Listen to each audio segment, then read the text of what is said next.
YouTubers, Pastor Bob. Hey, I've been getting a lot of emails and comments lately with people wanting me to touch on UFOs. And certainly we've done this before, but we'll give it another go. But anyway, listen, if we lived in a galaxy like Star Wars or Star Trek, you know, where you had this never-ending galaxy with all these different people all over the place, and they little warred against each other. We had the good guys, the bad guys. If we lived in a galaxy like that, then we have made some very, very serious mistakes. We have had TV and radio signals leaving the Earth and heading out into deep space since literally almost the turn of the century.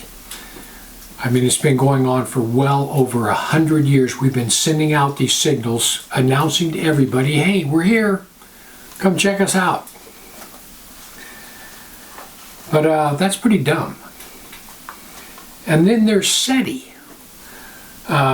SETI is this massive radio telescope, and it's been sending out a message at the speed of light into deep space for years, saying, we're here, we're here.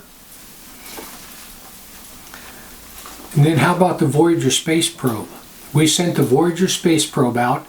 It's already left our solar system and is heading into deep space. So here we send out this metal object that anybody can detect.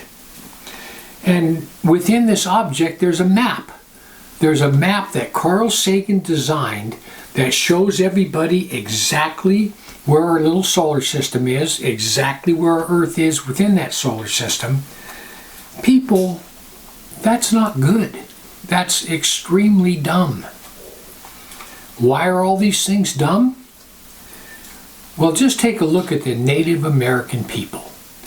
Now, the Native American people, they were running all over North America. They were having a good time. They were eating. Life was good. They didn't have any jails, so that was good. They just didn't have many issues. And then we showed up. And then what did the Europeans do to the American Indians when they found them? Well, I believe rape, pillage, and plunder was the order of the day. I believe we completely slaughtered them. You don't think that any highly advanced technology that comes here to this Earth is going to do the exact same thing? Okay, hang on, let me get my globe. We'll look at something.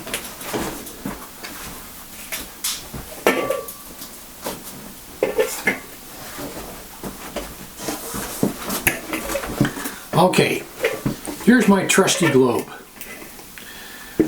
For those people that believe that we're on one of these things, and we're going to get into that one of these days too. But listen, here's the globe. Bzzz, little UFO guy comes zipping down here.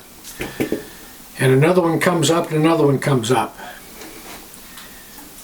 Well, what if we taste good? You ever thought about that?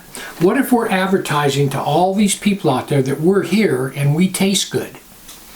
Well, these little UFOs zip up and they go to each other, hey, what do you want to eat tonight? And the one guy goes, I don't know, I was kind of thinking we could eat Mexican tonight. The other guy say, no, we just had that the other day. Let's have Chinese tonight. Nah, I just had that the other day. What haven't we had in a while? Oh, I know. Let's have Italian. So see, if we taste good, it's not good to advertise to all these people out there that we're here. So listen, I've been studying UFOs for years, and I've discovered what most researchers discover. UFOs are not nuts and bolts technology. They're just not. Individual sightings from pilots, policemen, radar, people filming them, all point to the fact that these are interdimensional beings that are coming in and out of our reality. In other words, someone will have a camera on one of them and it doesn't zip away it simply dematerializes. Another one, they'll be out somewhere filming a movie or whatever, and all of a sudden up in the sky, UFO doesn't fly in. It just materializes right there. That tells us that they're coming in and out of our reality. How about abductions? How about abductions? Abductions have been mainstream media since the 50s.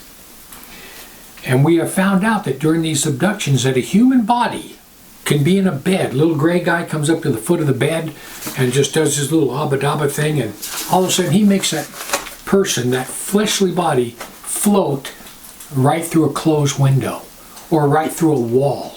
People, you can't do that. Physics is against that. So what that tells us is it's not nuts and bolts. It's demonic forces. Only they have the ability to take a human body and put it through a glass window. So they're interdimensional beings coming in and out of our reality. Another thing about abductions, there are many, many cases where a person's abducted, going through the test, whatever they're doing to them, and all of a sudden they'll say, in the name of Jesus, quit, or in the name of Jesus, stop, and all of a sudden that abduction ends and that person is right back in their bed. Now, if these things were just coming from Vulcan or Romulus, they could care less if you invoke that name. But a demon, it has power over him. So I believe that all UFOs are demonic in origin. I believe that they're fallen angels, fallen angel technology. I do not believe that there are people running around in spaceships from other planets. I just don't believe that. I do, however, believe that UFOs are going to play a major, major role in the end times delusion.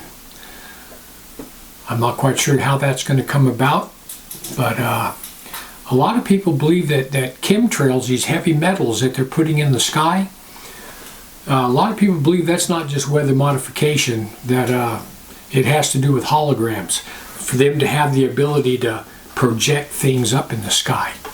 And that also could have to do with the end time delusion.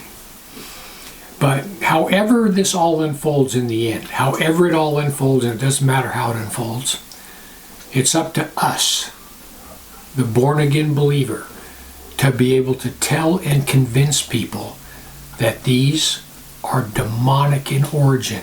They are not UFOs from another planet. They are not our friend. They are not looking out for our welfare. Anyway, that's my take on UFOs, demonic in origin, coming in and out of our reality. Anyway, I just want to give you something to think about. Heaven or hell, you choose.